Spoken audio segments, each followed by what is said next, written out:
Why isn't the media talking about this? While the media covers that there is mass starvation in Gaza, there are still restaurants on Instagram that are advertising that they are selling food and are open. And I have a weird take on this, by the way, so stick around till the end. Now, I am not claiming that there are not pockets of very hungry people in Gaza. There are reporters that I've followed and really respect all throughout this conflict who are saying that that's happening. I'm not denying that. And I think that Israel and the US and the global community who wants to should, just flood Gaza with food. That being said, it's really puzzling to me that there are journalists who are covering what's going on in Gaza and they're not at least curious about this. Like if you go through this thread, they're posting, 4 days ago, food available. 6 hours ago, food available. Like if you weren't following the war, you almost wouldn't know that there's a war going on if you look at their Instagram pages.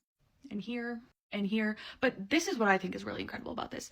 All of these restaurants in Gaza, like this place that we're hearing about and like how awful it is, they use the same like soulless marketing Canva graphics that like American restaurants or Western restaurants use. And I just think that's really interesting. Like if this wasn't in Arabic, you would think that this was at a restaurant in, a suburb in your hometown. Same with this. This one especially reminds me of a restaurant from like near where I'm from that I used to go to with my grandma all the time at like one of the fancier malls in my area. So like again, I'm not saying that there's like no hungry people in Gaza.